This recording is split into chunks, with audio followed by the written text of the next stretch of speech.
The day I completed my mission, the system asked me how I wanted to die. I want to die saving Stella, I told it, and I want them all to watch. When we were children, Stella saved me from a fire. For that, my family adopted her. But the love they once had for me, their own daughter, slowly transferred to her, until she was the sun they all revolved around. I became a ghost in my own home, forced to yield at every turn. Even Ethan, my childhood sweetheart and fiancé, sided with the supposedly fragile, depressed Stella. I watched them laugh together as they set my wedding dress aflame. In the roaring light of the fire, Ethan's words were the same ones I'd heard 1,000 times before. She saved your life, Sophie. Is it so hard to just let her have this? Never forget, Sophie. Without Stella, you'd be dead. Well, the mission was over. It was time for me to go. And now, I would make them see me give that life back to her. This time, I would be the one to say, without me, she'd be dead. The system informed me that a violent riot would break out during the grand parade at Everland Amusement Park. Stella was there right now. The timing is perfect. It buzzed in my mind. Take the knife for her, and the mission will conclude. When I arrived at the park, I saw them. My father, who was supposed to be on a business trip. My mother, who had a conference. My brother, who was working late. All of them were there. They had lied to me, all to celebrate Stella's birthday together. Watching them from a distance, a happy, perfect family, I suddenly remembered. Today was my birthday too. There was still some time before the chaos would begin. I bought the smallest cupcake I could find at a dessert stand and asked for a single candle. Finding a quiet bench, I sat down and lit the wick. The tiny flame was almost invisible in the bright afternoon sun. I closed my eyes and made a wish. My first wish to return to my own world, where the system would use its power to cure my real mother's illness. 3 years ago, my mother had fallen gravely ill. That is when the system found me. The price of her cure was 20 years of my life in another world. The mission was simple. Make all the key figures in this new life either love me or despise me unanimously. At first, when Stella, the orphan daughter of our late chauffeur, was adopted for saving my life, I thought it was the ultimate proof of my parents' love for me, but that love soured. Stella saved you. You need to be grateful. What is the big deal if you just let her have it? Without her, you'd be dead, Sophie. Those words had been my cage for 20 years, my spot at a prestigious university. I gave it up for her. The promotion to director I worked my fingers to the bone for. Hers. And then last night, using her depression as a shield, Stella had taken a pair of scissors to my wedding dress, cutting it to shreds just for the fun of burning it. Ethan had stood right beside her, bending down to light the match. I had stared at him, my voice hollow. We're getting married tomorrow, Ethan. Why? His eyes for the first time held no trace of the conflict or pain I used to see. They were just cold. And for the first time, he was the one who said it. Never forget, Sophie. Without Stella, you'd be dead. In that moment, the system's voice chimed, mission complete. Emotional link confirmed for all targets despised. A tear escaped from under my closed eyelid. I remembered a time when I was the center of their world. Sophie is the light of our lives. 3 cheers for our birthday, girl. Your family will always be here to catch you, sweetheart. But the mission was complete, and the ending was not the one I had so naively expected. Everything had changed. You made my second wish, please. Let it be quick. I hadn't even finished the thought when a hand slapped the cupcake from my lap. It tumbled to the pavement, smearing a sad swirl of buttercream across the dusty concrete. I opened my eyes. It was my brother, Larry. His brows were furrowed in anger. Sophie, what are you doing here? He hissed. Did you know it was Stella's birthday? Are you here to cause a scene? His first instinct upon seeing me was to accuse me of trying to hurt Stella. Had I really become that person in his eyes? I couldn't understand it. This was the brother who used to let me ride on his back playing knight and princess. Now he looked at me like I was the dragon. I stared back at him, my eyes burning, stubbornly refusing to let the tears fall. My birthday cake was ruined. My second wish left unspoken. Taking a deep breath, I knelt down, blew out the sputtering candle, and then without a second thought, I scooped up the gritty ruined cake and shoved it into my mouth.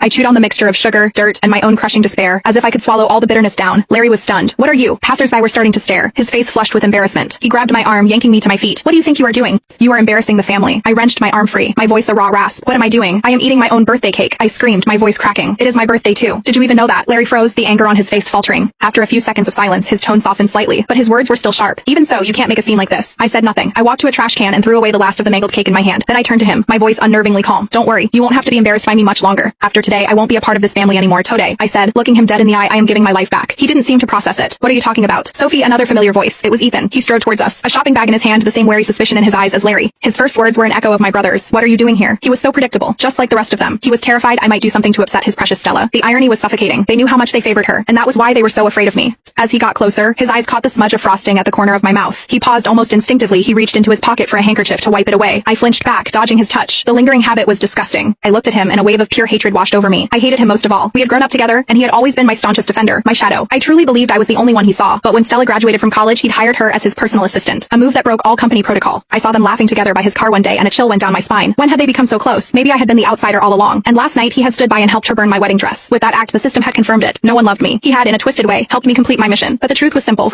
Ethan was the one who broke me. 20 years of lies, deceit, and betrayal. I had lost everything. Ethan, I despise you. My gaze fell to the beautifully wrapped gift bag in his hand. I forced a smile and reached for it. Is that for me? A little party favor? He jerked his hand back as if I tried to burn him. His expression soured. Of course not. This is for Stella. Then he added, with a cold dismissiveness that cut deeper than any knife, today's not a special day for you. Sophie, why would you get a gift beside me? Larry shifted uncomfortably. I looked straight at Ethan, my voice so steady it surprised even me. It is my birthday. Ethan, he was stunned into silence. He opened his mouth, then closed it again. Finally, he managed a clipped, awkward response, right? I'll make it up to you later. There is no later, I told him, my voice flat. I am going to die today. His brow furrowed, his expression shifting to one of weary annoyance. He clearly thought this was just another desperate bid for attention. Sophie, that is enough, he said. His voice low and strained. Larry jumped in, trying to defuse the situation. Sophie, just go home. What if Stella sees you and has a panic attack? You know, she can't handle being upset, or can't handle me. We all knew the answer. When I was valedictorian, she had a breakdown. When I got a promotion, she fell into a deep depression. When Ethan and I were about to get married, her illness conveniently flared up again. And every single time, I was the one to blame. My achievements, my career, my entire life had to be sacrificed at the altar of Stella's fragile mental state. Stella, a sharp cry from behind us. It was my mother. Stella had seen me. She clutched her chest and swooned dramatically into my father's arms. Me mother rushed over, her finger pointing accusingly at my face. Sophie, it is Stella's birthday. Why did you have to come here and ruin everything? You are bad luck. She turned her back on me, fussing over Stella, cooing at her with a tenderness she hadn't shown me in years. I watched her, my heart a block of ice. Mom, it is my birthday too. She froze. Her eyes darted away, unable to meet mine. She stammered, but the words happy birthday never came. My father's voice boomed, full of rage. Your birthday is the real curse. If you hadn't insisted on lighting so many candles all those years ago, the fire would never have started. You nearly killed us all. That fire, the anchor of the debt I'd carried for 20 years. It was the weapon they all used against me. I let out a bitter laugh. That is a lie. Stella was the one who knocked over my cake. The candles lit the tablecloth on fire. It was never my fault. It wasn't my fault. So why did I have to pay for it? From my father's arms, Stella opened her eyes, tears welling up beautifully. But sister, I saved you. Isn't that enough? That day, Stella had been screaming and clawing her way out of the fire, but a clasp on her hair had snagged on my dress. My legs were trapped under a fallen beam, the bones fractured. She'd had no choice but to drag me with her, cursing me to die the entire way. Her words were like a trigger. Larry immediately stepped in front of her, shielding her. It doesn't matter how it happened. Sophie, Stella saved your life. That is a fact. Ethan moved to his side. Soph, she gave you your life back. Can't you just cut her some slack? My father's face was purple with rage, his finger trembling as he pointed at me. She gave you that life. Without her, you'd be dead. How did we raise such an ungrateful daughter? She saved you. You owe her your life. Just let her have it. You have to be grateful. The familiar litany washed over me, a tide of guilt and obligation that had been drowning me for 2 decades. My entire life had been a prison built of their morality. And then, the system's voice in my head, riot commencing in 1 minute. A real smile spread across my face. I looked at their angry, accusing faces. Well, I said, my voice light. Look how the tables have turned. I stepped forward, bent down, and seized Stella's wrist in a death grip. Leaning in close, I whispered, every word dripping with ice. All those things you just said, in a little while, it'll be my turn to say them. Stella shrieked as if I had burned her, dissolving into a fresh wave of tears. The others immediately swarmed around her. It is okay. Stella, don't be scared, Sophie. Let her go. I was shoved aside. My parents, my brother, my fiancé, all of them circled around her like a protective wall. Just then, the parade began. Cheerful music swelled as costumed characters danced down the main street. The host invited guests to join them on the main float. My family must have arranged it beforehand, because Stella was chosen instantly. Wiping her tears, she was escorted onto the float like a princess. The mascots all crowded around her. A perfect picture of adoration. Stella twirled and danced, a radiant smile on her face. Ethan watched from the crowd, his eyes filled with a mesmerized haze. She is so beautiful, he murmured. 30 seconds until the riot. I walked up beside Ethan. Ethan, I asked softly, if I died today, would you ever miss me? He sighed, the spell broken. Don't be so dramatic, Sophie. You've been living on borrowed time for 20 years. Do you really have the guts to die? Stop making empty threats. Empty threats. The words had barely left his lips.